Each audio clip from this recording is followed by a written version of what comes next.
Les clients sont partis pendant les 4 mois de travaux. Quand ils sont arrivés, ils ont pleuré tous les deux, quoi. Ouais, et ça, c'est vraiment top parce qu'en fait, ils disent mais ça nous représente tellement. En fait, c'est ça. En fait, c'est vraiment faire une union entre le bâti et l'humain. Je suis rentrée, j'ai tout changé, quoi. Je dis j'ose mes prix. Maintenant, c'est mon nom.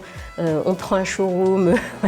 En une semaine, j'ai révolutionné en fait l'entreprise, mais parce que j'avais conscience que je pouvais faire quelque chose, que j'avais déjà fait des belles choses et qu'il fallait y aller, c'était maintenant. Les maisons anciennes ont toujours forcément une histoire et l'idée, en tout cas notre approche, c'est pas de la dénaturer. Vraiment, j'insiste là-dessus, c'est pas de dire on va tout mettre en marbre. Bienvenue Laetitia. Merci de m'accueillir. Je suis ravie de t'accueillir sur le plateau des Belles Voix.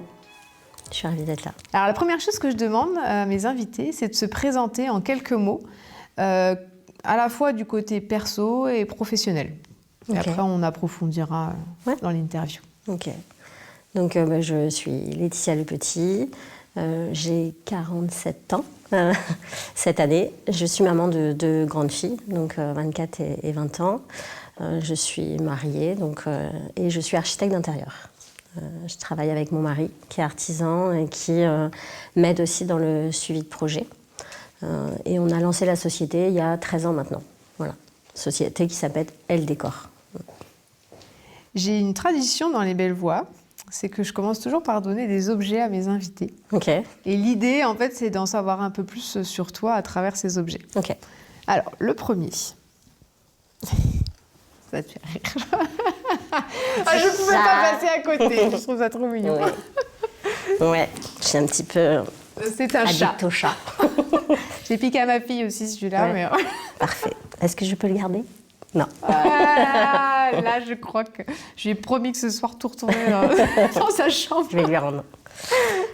Oui, les chats. Donc, pour la petite histoire, j'ai 8 chats chez moi, donc, qui vivent très bien leur petite vie de chat, et qui font entièrement partie de la famille. Voilà.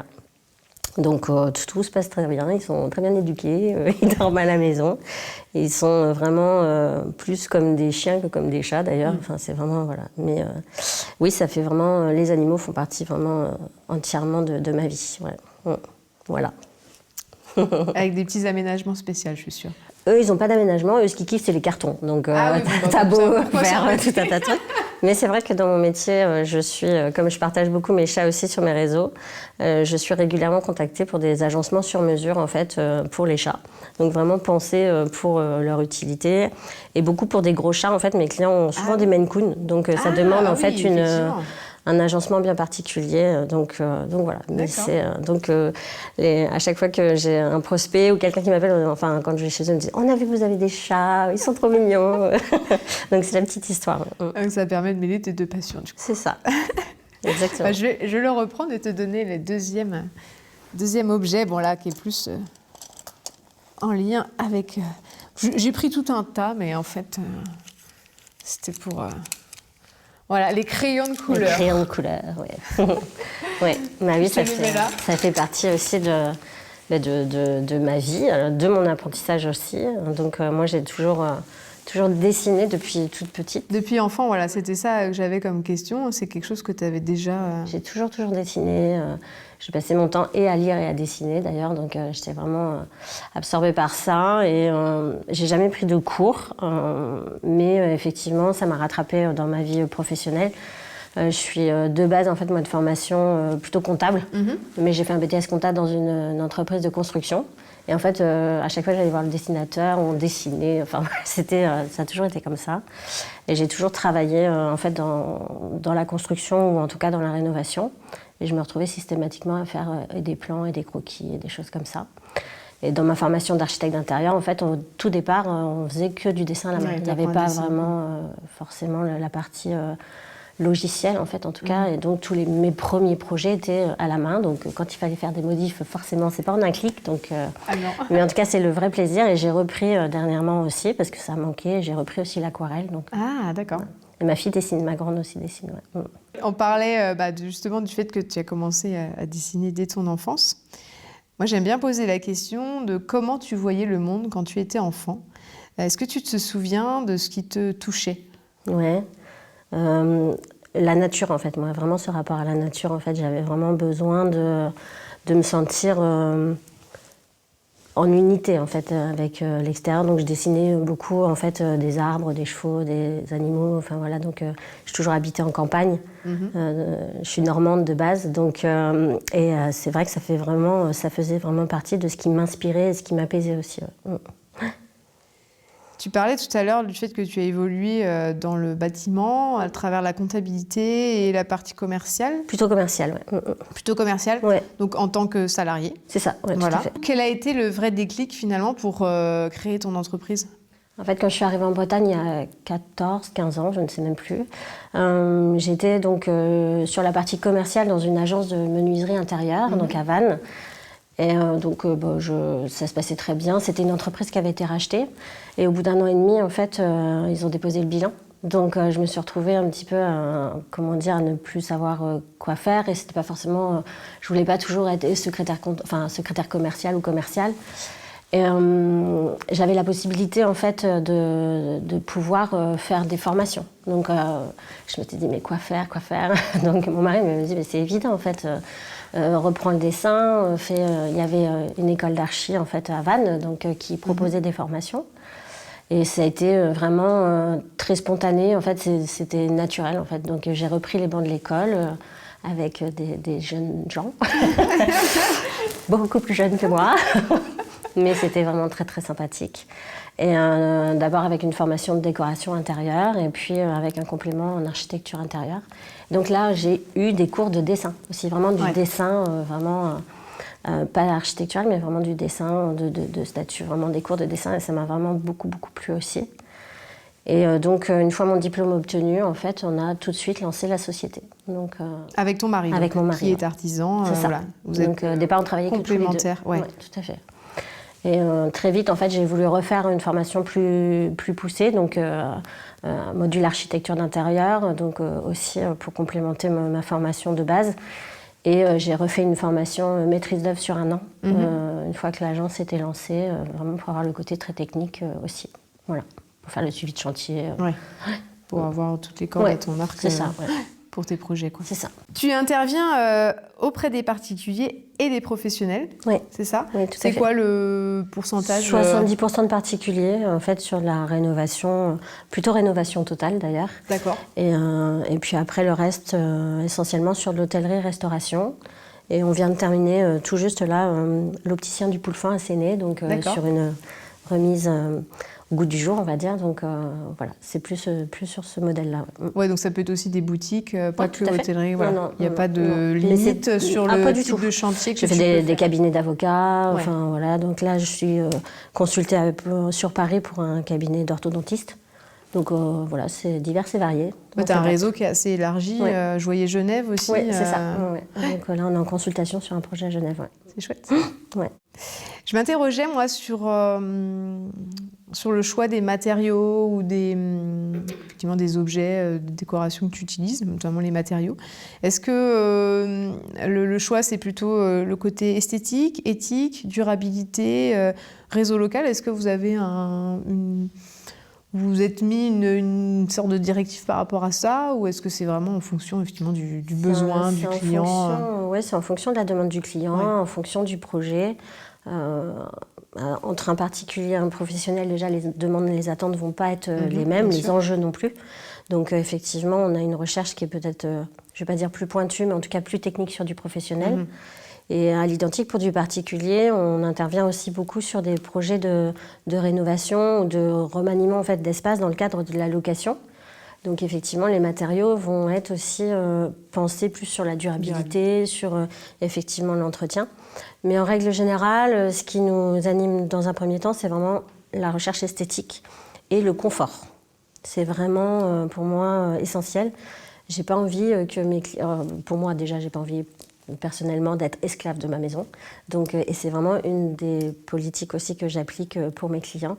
Donc, une maison, sa vie, et c'est important pour moi que les matériaux utilisés, les produits utilisés soient aussi dans ce sens-là. Alors, tu parlais beaucoup de la nature tout à l'heure de ton enfance. Est-ce que c'est une source d'inspiration ou est-ce que tu en as d'autres? Où est-ce que tu trouves tes idées Est-ce que tu fais de la veille? Comment ça se passe? Alors c'est vrai que la nature, c'est une vraie source d'inspiration parce que, par exemple, dans un lieu comme celui-ci, on ne va pas forcément ramener beaucoup de modernité, en tout cas beaucoup de contemporain. On prend beaucoup en compte l'histoire aussi de la maison, l'implantation. Et quand, par exemple, j'interviens sur des maisons qui sont vraiment ouvertes sur l'extérieur, la nature s'invite en fait spontanément et naturellement en fait dans l'espace. Et l'idée, toujours, c'est vraiment de créer ce lien et de créer cette unité, de rien dénaturer, en fait. Il y a des habitants, mais il y a aussi une maison, une histoire. Et après, effectivement, on est obligé de faire la veille, on fait des salons, voilà, on va toujours voir aussi nos fournisseurs. On est régulièrement invités en Espagne, en Italie, pour aller voir, en fait, les usines aussi, notamment de carrelage, de faïence. Donc ça, c'est vraiment très inspirant. Et puis voilà, on va toujours en showroom. On est perpétuellement, en fait, obligé, et c'est nécessaire de se tenir informé. Donc, ça évolue. Oui, voilà, c'est ça. Et dans tous les domaines. Qu'est-ce qui te fait vibrer le plus dans ton métier? Ou est-ce qu'il y a un moment précis où tu te dis « Ah, ça, c'est ce que je préfère ». Ce que j'adore, c'est vraiment... J'ai encore eu le cas la semaine dernière où j'interviens, en fait... il y a ce côté très intuitif, en fait, chez moi, qui va comprendre, en fait, les besoins profonds du client. Ce qu'il n'ose pas exprimer aussi, ce qu'il n'a pas conscience en fait aussi de ses besoins parfois. J'ai une cliente, elle insiste depuis 1 an, je voudrais mettre de la couleur. Je dis mais non, mais c'est pas vous en fait, on va le mettre, mais dans 3 semaines vous allez me dire ça me plaît plus. Il y a vraiment une grosse part de psychologie dans notre travail et quand j'ai encore des clients qui m'envoient des messages parce qu'il y a un petit rayon de soleil, ils disent vous avez vraiment su comprendre en fait qui on était et on n'avait pas conscience que c'était ça qu'il nous fallait en fait, vraiment. Et ça, c'est le côté ouais. Et là, on a fait aussi une maison. Les clients sont partis pendant les 4 mois de travaux. Donc, ils venaient d'acheter leur maison. Ils avaient prévu un voyage avec leurs enfants en fait dans les îles. Et l'achat de la maison est arrivé en même temps. Ils sont partis pendant 4 mois. On a fait le projet. Pendant leur voyage. Ah, génial. Et quand ils sont arrivés, ils ont pleuré tous les deux, quoi. Ouais, et ça, c'est vraiment top parce qu'en fait, ils disent mais ça nous représente tellement. En fait, c'est ça. En fait, c'est vraiment faire une union entre le bâti et l'humain, quoi. Ouais, parce que finalement, voilà, c'est un métier qui est très, qui est créatif, mais du coup qui demande une certaine sensibilité et du coup aussi de pouvoir sentir ce que les autres ressentent, quoi. Mais comme tu dis, l'intuition, quoi. C'est ça. Parce que effectivement, on rentre beaucoup dans l'intimité des gens. C'est quoi ton approche justement quand tu es face à un client pour la première fois? Parce que, comme tu dis, il faut savoir lui dire les choses, mais comment tu t'y prends? Quel process quelque part Alors en général, le premier rendez-vous, il se fait toujours chez le client de toute façon. De toute façon, ok. Et j'aime bien voir les meubles, en fait, voilà, comment ils vivent, leurs habitudes de vie aussi. Je leur pose beaucoup de questions. Oui, on rentre dans l'intime, hein, ça peut paraître très curieux, mais... on a besoin de comprendre comment ils fonctionnent pour pouvoir adapter aussi tous les agencements, tous les aménagements pour le client. Et effectivement, par rapport à ça, par rapport à ce qu'ils nous disent et comment ils vivent, nous, on va partir sur un projet, une conception. Donc en général, quand je remets le devis, je remets toujours une planche d'ambiance, ce que j'ai ressenti en fait, moi, dans leur espace, avec leurs meubles, avec leur histoire. Et c'est très très rare qu'en fait que je me plante sur l'ambiance et sur ce que va être la maison. Là, on vient de finir une rénovation de 8 mois, on n'a rien changé par rapport au projet initial. Rien. D'accord. Les matériaux, les couleurs présentés au premier projet ont été validés tout de suite et on n'a rien changé. Donc je trouve que c'est bien aussi d'avoir cette... on passe beaucoup de temps à écouter, mais c'est vraiment pour pouvoir redonner au mieux, au plus juste en fait. Ouais. Et est-ce qu'il y a des lieux où... quand tu rentres dans une nouvelle maison, dans un nouveau lieu, tu ressens des fois, parfois, alors soit la beauté d'une vie qu'il y a eu ou justement des histoires qui ont été un peu difficiles? Oui. Il y a des maisons où je ne peux pas forcément rentrer. Ah oui, donc, je me posais la question justement. Ouais. Il y a des maisons qui sont vraiment chargées en fait, d'histoire, les vieilles maisons. Et c'est vrai que ça peut être parfois compliqué. Moi, je suis très très sensible à ça. Donc après, on explique aussi. Et il y a aussi des personnes en fait qui peuvent être dans des maisons plutôt neuves, mais qui ont accumulé en fait toute l'histoire familiale parce qu'ils ont récupéré l'armoire de la grand-mère, de la tante, et qui sont enfermés en fait dans ça. Et ils savent plus comment prendre la maison pour faire que eux existent en fait. Et on est aussi là pour leur dire, faut désencombrer, on n'est pas obligé de tout garder. C'est pas non plus, ne plus aimer vos proches que de se débarrasser d'un meuble aussi. Donc on est aussi dans cette sensibilité-là et dans cet accompagnement-là. Donc c'est pas tous les cas, hein, bien sûr. Après, effectivement, les maisons, surtout les maisons en pierre, en fait, les maisons anciennes ont toujours forcément une histoire. Et l'idée, en tout cas notre approche, c'est pas de la dénaturer. Vraiment, j'insiste là-dessus, c'est pas de dire on va tout mettre en marbre dans une longère. C'est possible, mais c'est pas, je vais pas faire ça. En fait, je vais plutôt mettre en valeur l'existant, vraiment raconter une histoire. Enfin voilà, nous on a acheté une longère qu'on a rénovée. On garde en fait une âme, en fait, c'est important. Ouais. De respecter le lieu, finalement, l'âme du lieu, quoi. Tout à fait. Mais du coup, des fois, est-ce que c'est pas difficile, justement, avec une âme chargée, comme tu dis, de s'adapter et de dire ça me touche, mais j'y vais. Après, moi, je fais très attention et je suis, habituée à ça et je me protège par rapport à ça aussi. Mais voilà, c'est toujours, en tout cas, une belle communication entre les personnes qui vivent dans la maison et la maison. Est-ce que, alors tu nous parlais tout à l'heure de ces personnes qui sont parties en voyage pendant 4 mois. Est-ce que tu aurais un autre témoignage à nous partager, une histoire qui t'a touchée plus particulièrement? Une histoire qui m'a touchée plus particulièrement. Mon tout premier client, en fait, ma toute première cliente, elle venait de fêter ses 50 ans de mémoire et en fait, les enfants étaient partis, enfin, en tout cas, étaient grandissants.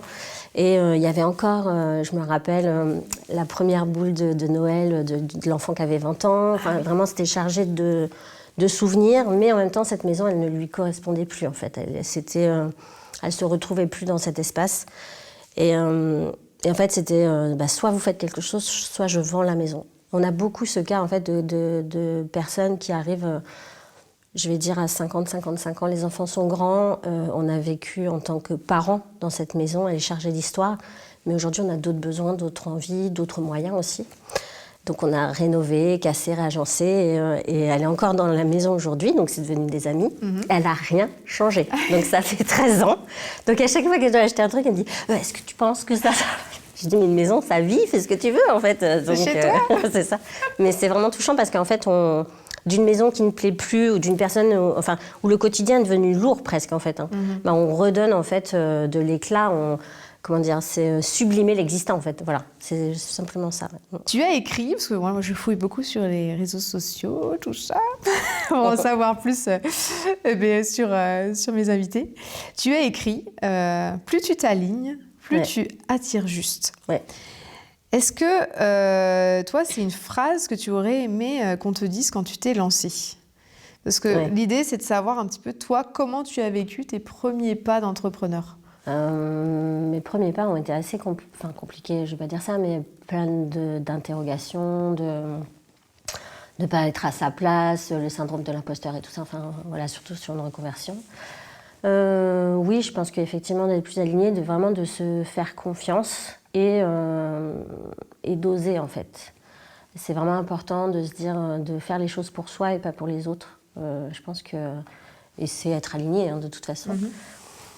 Mais aujourd'hui, en plus, on est dans un métier qui est très concurrencé, qui est ouvert à tout le monde, qui n'est pas forcément, réglementé. Donc, et après, moi, j'ai pas de sujet là-dessus. Mais on est beaucoup. Et je pense qu'il faut vraiment, se respecter, bien sûr, mais afficher qui on est. Vraiment oser d'être soi avec son caractère, avec sa patte, avec son authenticité. Et c'est vraiment ce qui attirera les bonnes personnes en fait, à soi. Toutes les fois où j'ai pas été alignée, où j'ai pris des clients, où je savais que j'avais des red flags, là, ça a été sujet ou à conflit, ou à perte de temps, ou à fatigue, ou à machin, enfin bref. Et je trouve qu'avec le temps, donc, et l'expérience, aujourd'hui je peux me permettre de dire non, ce n'est pas un client pour moi, ou en tout cas... Il y a plein de personnes qui vont très bien faire le job et c'est parfait. Mais effectivement, moi, ce que je recherche aujourd'hui, c'est vraiment la sérénité et qui fait mon job. Je n'ai pas envie de me prendre la tête au quotidien. Donc, je suis très sensible à ça et je ne me... Comment dire ? Je m'écoute vraiment, en fait. Voilà. Et je respecte vraiment qui je suis. Et ce côté de savoir dire non. Oui. Voilà, parce qu'effectivement, on doit développer notre business, mais l'idée, c'est pas de tout prendre pour... C'est ça. Et c'est un peu l'erreur qu'on fait au démarrage, tout à chacun en fait, hein, c'est normal. On a peur de manquer de projet, il faut gagner sa vie, enfin voilà, et de se dire tout est une super occasion. Mais non, en fait, tout n'est pas une super occasion. Et puis il faut aussi se faire confiance parce que j'ai été contactée grâce au chat pour un restaurant, donc le Pressoir à Saint-Avé, qui est un restaurant étoilé, très bon. qui est très bon, qui est très beau aussi du coup. Oui, très beau, bien sûr. Et effectivement, enfin, j'aurais été seule, je l'aurais jamais pris en fait ce projet parce que j'avais pas confiance en moi, parce que voilà. Mais en fait, il faut vraiment se dire, on est capable et puis et on n'opère pas à cœur ouvert. Donc si on se plante à un moment, on refait, on recommence et puis voilà, on avance en fait. Ouais. C'était quoi le premier projet où tu t'es dit, ça c'est moi, je suis alignée Ça a été celui-ci. Ouais. Le Pressoir. Ouais, vraiment, j'ai eu carte blanche sur le projet. Ça m'a révélé. Enfin, eux, pareil, le restaurant est à leur image. Ils ont que vraiment des très bons échos. Et vraiment, ça a été quelque chose qui m'a... Il y a eu un avant et un après. Ouais. D'accord. Ouais, vraiment. Et ça, c'était quand par rapport à ton C'était il y a 5 ans. D'accord. 5-6 ans. C'était pendant le Covid. Alors, je ne saurais plus. 5 ans à peu près. Donc, et avant, je faisais des petits projets, mais j'étais plus en mode décoration. En fait, c'était... En fait, avant, j'étais derrière mon mari qui était lui artisan. Donc, j'étais plus en soutien, je faisais des petites visites conseils. Et j'ai fait une formation aussi en Belgique business avec une archi d'intérieur plutôt très, très cotée au niveau international et tout. Je suis rentrée, j'ai tout changé, quoi. J'ai dit, j'ose mes prix, maintenant c'est mon nom, on prend un showroom. En une semaine, j'ai révolutionné en fait l'entreprise, mais parce que j'avais conscience que je pouvais faire quelque chose, que j'avais déjà fait des belles choses et qu'il fallait y aller, c'était maintenant, quoi. Donc, et à partir de ce moment-là, j'étais alignée. Et voilà. Ouais, tout à fait. Ouais, parce que j'ai suivi tes réseaux. Tu as une belle communauté, et beaucoup de projets, effectivement. Ouais. Enfin, je vous invite à aller voir, parce que c'est magnifique tout ce qu'il y a. Et cette communauté, finalement, tu l'as fondée depuis ce moment-là, où justement, tu t'étais peut-être plus présente sur les réseaux, parce que tu as osé te montrer et te dire, moi c'est comme ça. Et... J'étais un petit peu avant, mais oui, c'est vraiment à partir de ce moment-là où je me suis affirmée. J'ai pris cette coiffure, avec mes vrais cheveux, mes vraies couleurs de cheveux ce matin. Et je me suis dit, mais c'est moi, en fait, tant pis. Et j'attirerai les clients qui seront pour moi. Et de fait, en fait, on n'est jamais en concurrence. Les clients viennent pour notre travail, et je trouve ça très bien parce que voilà, c'est vraiment, je me dis, ils connaissent ce que l'on fait. Parfois, je partage des stories, voilà, je veux dire, c'est n'importe quoi. Mais c'est aussi moi, en fait, c'est aussi ce qui me représente, d'avoir ce côté un petit peu barjot, voilà, mais avec l'exigence du travail bien fait. Et c'est un pack, donc c'est pas indissociable. Donc je suis très consciencieuse dans mon travail, mais j'aime beaucoup aussi échanger. Comme tu disais tout à l'heure, on rentre dans l'intime et souvent on est sur des temps longs, en fait, sur des travaux. Et on devient un peu le quotidien de nos clients aussi. Donc on partage parfois des belles histoires, mais il y a aussi des moments qui sont plus lourds. Et parfois aussi des histoires de vie qui font qu'on arrive à un divorce, un rachat de maison, des choses comme ça. Dire. Des fois, c'est... Et on est aussi là pour amener du beau, en fait, dans la vie des gens, en fait. Et ça, c'est important. Et c'est important d'autant plus d'être aligné avec le projet et avec soi-même quand tu es face à ces situations, j'imagine. Pour pouvoir... parce que c'est sur la durée. Oui. Ça peut vite être fatigant et usant, en fait, alors, c'est pas de la faute des clients, mais de prendre, à force de prendre. Avant, moi, j'étais très éponge, en fait, aussi. Et je rentrais le soir. Donc, non, il faut aussi faire la part des choses. On est vraiment là pour améliorer le quotidien, mais il ne faut pas non plus que ce soit trop prenant. Il faut quand même garder cette distance. En tout cas, moi, j'y tiens quand même beaucoup, quoi. En fait, on change des vies en tant qu'architecte d'intérieur. Exactement. C'est vrai que les maisons, enfin nos maisons, voilà, c'est nos cocons, ou que ce soit un local professionnel aussi. C'est un rôle qui est super... On parle beaucoup aujourd'hui de la psychologie de l'habitat. En fait, je me forme à ça actuellement. La maison en elle-même, de par sa construction, mais de par les couleurs qu'on peut y mettre, raconte une histoire, en fait. Et parfois, c'est très polluant, même dans un lieu de travail. Ça peut être très polluant, très lourd, très anxiogène, très froid, enfin voilà. Et on n'a pas conscience forcément de cet impact sur nos vies sur notre santé aussi, que ça peut bien sûr. avoir, sur les relations au quotidien avec les personnes qui vivent dans la maison. Donc en fait, l'idée, c'est vraiment de fluidifier tout ça, d'harmoniser tout ça et d'amener vraiment du beau dans tout ça, quoi. Donc voilà. Du beau dans la vie des gens. Exactement.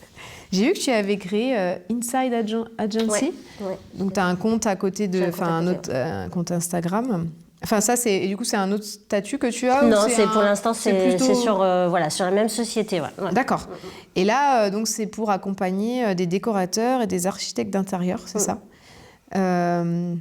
c'est une envie de transmission que tu as suite à ton parcours? En fait, dès le départ de la création de la société, j'avais mis dans les statuts la formation. En fait, Ah d'accord, ok. Je ne sais pas pourquoi. Ça faisait partie déjà du... Ouais, c'était vraiment ce que je voulais faire. Et j'avais cette envie en tout cas. Et il y a 2 ans, je me suis penchée sur effectivement l'idée d'accompagner les personnes. Je faisais partie d'une association nationale où on aidait beaucoup. D'accord. Et on me contactait aussi pour dire, mais toi, ton avis, dis-moi ce que tu ferais, des choses comme ça. Je me suis énormément formée, j'ai testé beaucoup de choses, mais je me suis beaucoup plantée aussi. Mais en tout cas, j'ai eu cette envie de partager. Donc j'ai créé un programme de formation l'année dernière. Et j'ai déjà accompagné plusieurs personnes, que ce soit en présentiel ou en distanciel, sur des formats 1 semaine. Et j'ai eu des excellents retours, c'était vraiment hyper touchant en fait. C'est en présentiel? J'en ai fait sur Vannes, donc Ouais, j'ai fait d'accord. 2 formations sur Vannes. On était une petite dizaine à chaque fois. D'accord. Et j'ai fait en distanciel également. Et j'ai encore du retour là, de personnes qui m'ont dit « mais tu m'as fait gagner un temps fou ». Il y avait des personnes qui allaient arrêter parce qu'elles ne gagnaient pas d'argent en fait. Aujourd'hui, elles se sortent un salaire fixe. Enfin, je trouve que c'est vraiment génial parce qu'on fait un métier passion, mais personne ne nous apprend à être chef d'entreprise. Dans tout métier, hein, je veux dire, Bien sûr. surtout dans nos métiers, je trouve. Alors, c'est ce que je leur dis, oui, on fait du beau, c'est super, c'est chouette. Mais à un moment, une entreprise, ça se gère, une communication client, des contrats. En plus, on est quand même dans un domaine où on ne fait pas n'importe quoi. On est engagé en termes de responsabilité, donc il faut faire très attention. Et donc là, j'accompagne vraiment sur ce process-là. J'étais bien lancée, je me suis cassé le pied au mois de mai de l'année dernière, ça m'a stoppée. Et là, je relance parce que c'est vraiment quelque chose qui m'anime, en fait, de pouvoir transmettre et aider, en fait, les personnes qui s'installent.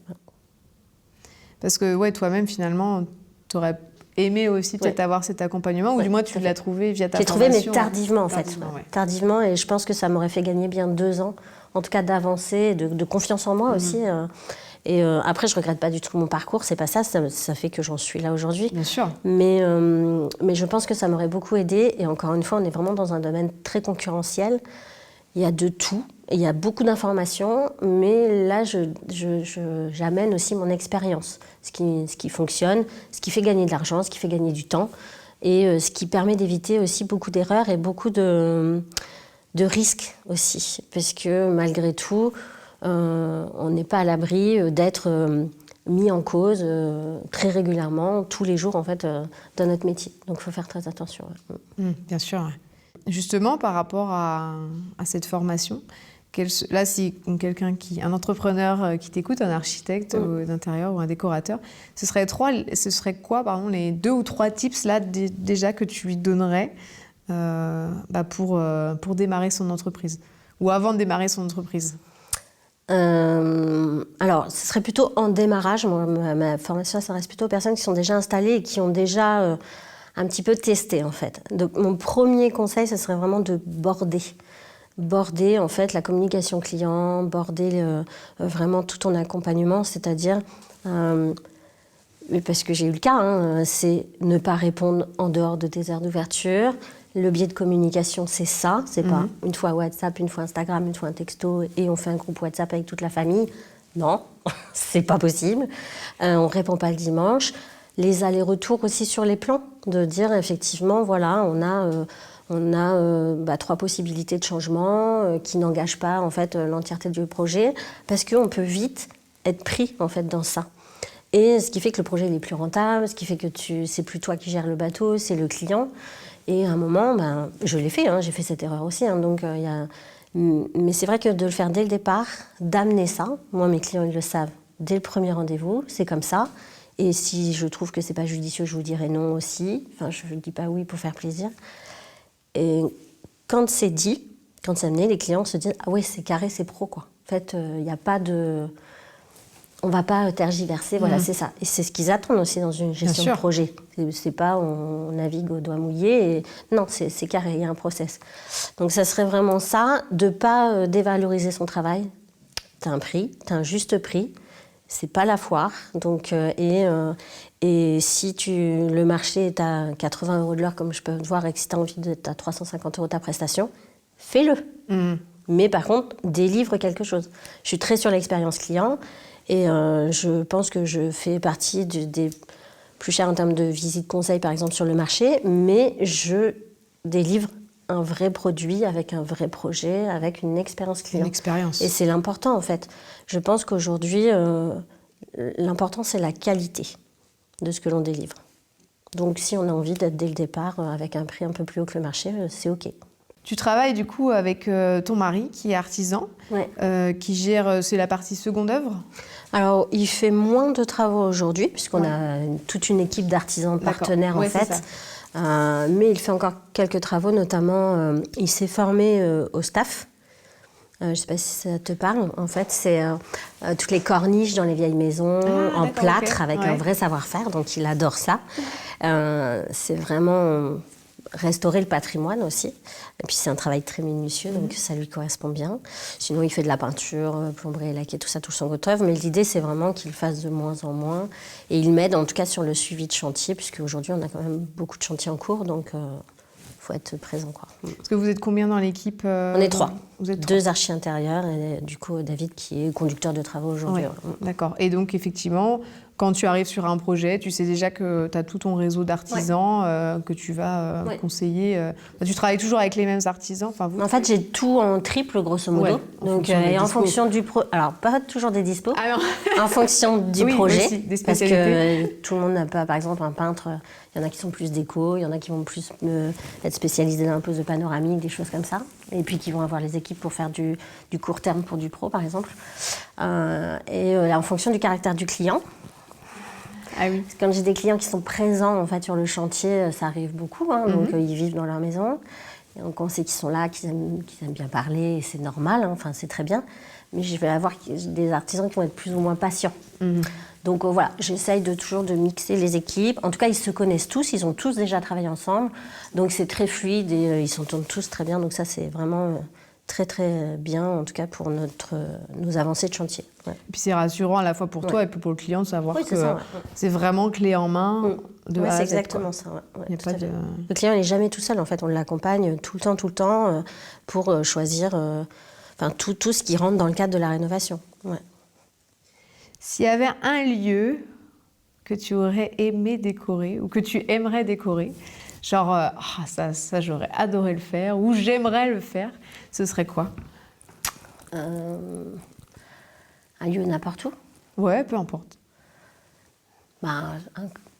Soit un grand hôtel de luxe, en fait, vraiment un truc hyper conceptuel, avec beaucoup de charme, très cosy. Un château. J'adorerais refaire un château aussi. C'est quoi la plus grande envergure de projet? La plus grande envergure de projet... on a fait un restaurant dans le centre-ville avec les chambres d'hôtel. Ah oui. Le pressoir, c'était un gros projet quand même, parce que là, on a tout refait.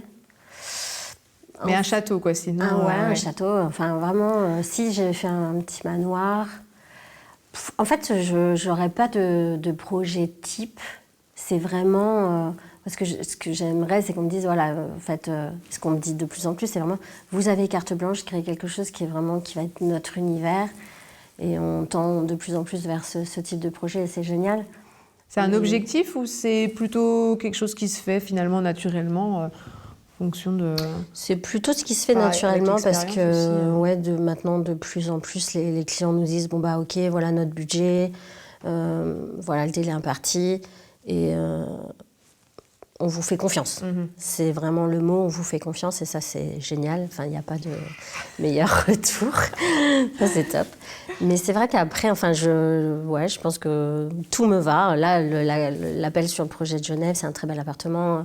C'est hyper cool, mais si demain, il y a une villa ou je ne sais quoi. Enfin, je ne suis fermée à rien.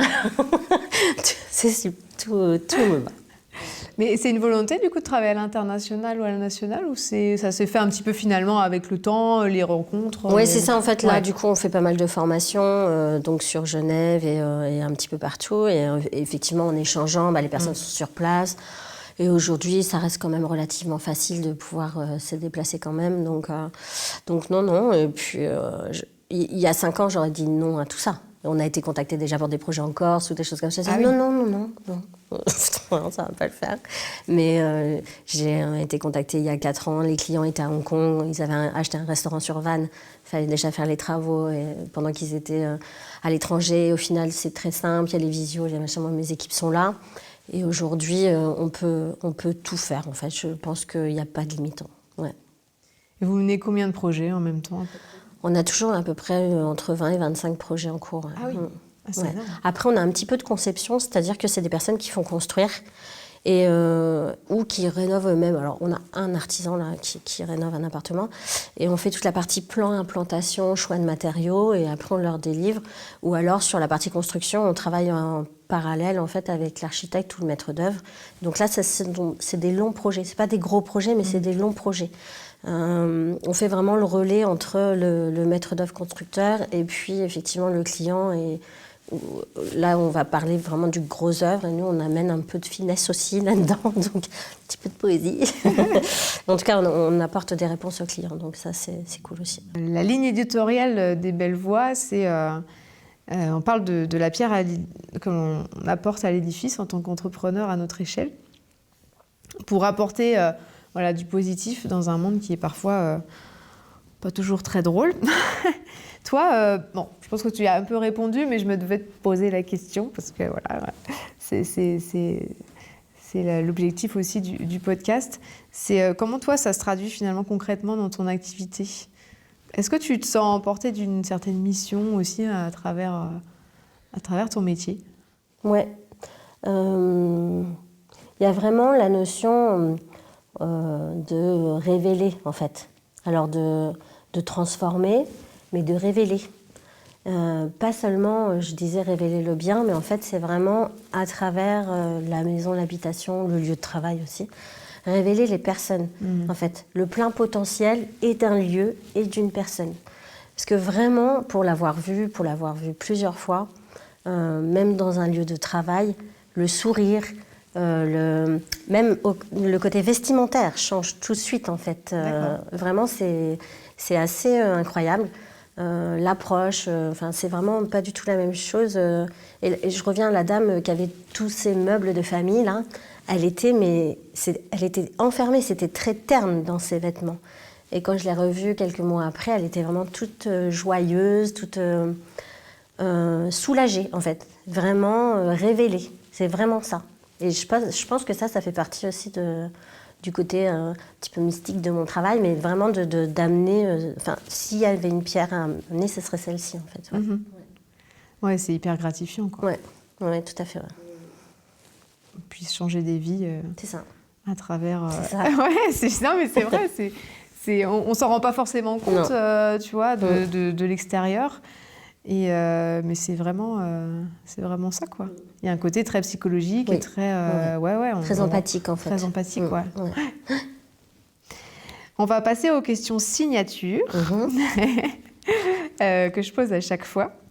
Alors, la première, c'est que changerais-tu dans le monde si on te donnait une baguette magique? Ce que je changerais, c'est tout ce rapport aujourd'hui à la violence que l'on a, en fait. C'est la violence humaine, la violence envers les animaux, toute cette cruauté, vraiment, ça c'est vraiment quelque chose que je changerais. On ne voit que ça au quotidien, en fait, je trouve. Et c'est lourd, ouais. C'est sûr que si on regarde les informations tous les jours, je pense que... Moi, j'ai arrêté, c'est personnellement. Pas une bonne idée, non. C'est très angoissant, quoi. Exactement. Est-ce que tu as un mantra ou un mentor? Alors, un mentor, là, on se fait accompagner par un mentor dans notre business, donc international. Mais au-delà de ça, j'ai plus un mantra tous les jours et que je dis à mes enfants et que c'est fais chaque jour de ton mieux. Quoi que tu fasses, même si c'est pas le top du résultat, tu donnes toujours le meilleur de toi-même, en fait. Donc, c'est le 1%, en fait, toujours de mieux chaque jour. Et je trouve que si tu appliques ça dans quel que soit le domaine, même chez toi, des fois, on a la flemme de faire un truc, fais-le un petit peu. Et tout de suite, ça transforme quand même. Et ça donne de l'élan pour autre chose, pour avancer mieux, pour avancer plus. Donc voilà, ça serait ça. Fais chaque jour de ton mieux. Et je pensais à tes filles, elles suivent aussi un univers créatif Non. Pas du tout. Pas du tout. Non. Enfin, ma grande est toiletteuse, donc c'est un peu créatif. Ah, mais elle a à fait des côté, championnats de France et animaux tout. aussi. Voilà, ça, Ah elle oui. dessine aussi. Oui, les D'accord. animaux, de toute façon, ouais. Et puis ma petite dernière est dans la vente, donc après, chacun son. J'y ai pensé, je suis posé la question parce que des fois, ils peuvent suivre la trace des parents. Quel livre aurais-tu pu écrire ou quel film aurais-tu pu réaliser? Peut-être L'Alchimiste, qui est vraiment une histoire liée à l'intuition, en fait, à suivre ses rêves, à être lancé, à être dans un mouvement aussi, à oser, en fait, faire les choses. Et avec une moralité qui dit que, enfin, si vraiment tu t'engages, si tu t'engages vraiment, en fait, dans ce que tu souhaites, si tu crois en tes rêves, en fait, l'univers, il va toujours t'amener une réponse. Donc, ça serait plutôt ça. Ouais. Et enfin, qu'est-ce qui te touche le plus dans le monde? En positif ou en négatif? En positif. On va finir par une note positive. Qu'est-ce qui me touche dans le monde? Alors, dans le monde, en général, je ne saurais pas dire, mais... Dans la vie, ouais, dans la au vie, quotidien, en fait, un truc où ta petite Madeleine de Proust, tu sais, tu fais... Ah. Ouais, alors moi, en fait, j'adore rentrer chez moi. Alors, voilà, j'habite à la campagne, je rentre, j'ai une biquette naine, les chats qui courent partout, le poney, tout ça, en fait, c'est ça. Et puis, c'est de... En fait, je m'émerveille de tout. Je dis, oh, regarde l'arc-en-ciel, oh, regarde le petit machin, la coccinelle et tout. En fait, je pense qu'il faut vraiment savoir voir le beau partout, en fait, même quand c'est la merde. Voilà. Mais il faut vraiment encore apprendre à s'émerveiller, en fait. Et je pense que ça, c'est important de le cultiver. Parce qu'on en parlait tout de suite, le noir est quand même très présent. Et je pense qu'il faut... c'est aussi se protéger de cultiver l'envie du beau, en fait. Voilà. Du beau partout, quoi. Oui, parce que c'est un choix après aussi. Oui, de se dire de voir tout en noir ou de se dire... Si on voit tous tout en noir, forcément, le monde ne va pas aller aussi dans le bon sens. Si on est tous à voir les choses belles, forcément, après, c'est communicatif aussi. Ouais. Comme là, tu es en train de le communiquer, tu vois, de se dire que... c'est ça, de se dire... et puis, de relativiser, de poser les choses. En tout cas, c'est aussi ce que j'essaye de donner au quotidien. Et effectivement, c'est vraiment un entraînement de voir le beau, de ne pas s'énerver, et de se dire que si c'est comme ça, c'est qu'il y a une raison. Et voilà. Et si à un moment, tu as un passage un peu négatif, c'est que forcément, tu as du mieux derrière. Donc, juste reste ouvert et puis tout arrive. Voilà. Tout va bien se passer. Exactement. Et on arrive à la fin, du coup, de l'interview. Juste pour qu'on puisse justement en savoir plus sur toi, on peut te retrouver sur ton site internet. Oui. Donc, c'est eldecor56.fr. Voilà. Ouais. Réseaux sociaux, donc il y a les 2 pages. Oui. Après, effectivement, la page principale, c'est plutôt Insta, donc c'est Laetitia et le décor, où là, c'est vraiment les réalisations, les projets en cours, les avant-après et les chats. Et les chats. Voilà. Et puis, effectivement, la page donc Inside Agency que j'ai créée récemment, en tout cas que j'alimente plus, mais que je vais alimenter de plus en plus pour les architectes et décorateurs qui souhaitent vraiment avancer sereinement dans leur métier. Et sur LinkedIn? Sur LinkedIn aussi, il faut que je m'y remette, mais... Oui. On ne peut pas être partout. Hein. C'est ça. Eh bien, merci beaucoup. Merci à toi. Merci pour cet échange. C'était très sympa. C'était chouette. Ouais. Et puis, belle continuation. Merci à tous de nous avoir écoutés. Retrouvez toutes les informations sur notre invité dans la description. Sachez que ce média est ouvert à tous les entrepreneurs qui souhaitent partager leur expérience, pour que chaque voix trouve sa place et inspire d'autres à suivre la leur. Les Belles Voix, c'est avant tout une expérience podcast conçue spécialement pour vous, chefs d'entreprise. Au programme, rencontres, partage, bien-être, convivialité et contenu vidéo pour développer votre visibilité. Ce concept est né de l'envie de mettre en lumière les entrepreneurs qui agissent avec sens et authenticité pour faire bouger les lignes. Je vous invite à me suivre sur LinkedIn, Instagram et bien sûr sur ma chaîne YouTube, Les Belles Voix.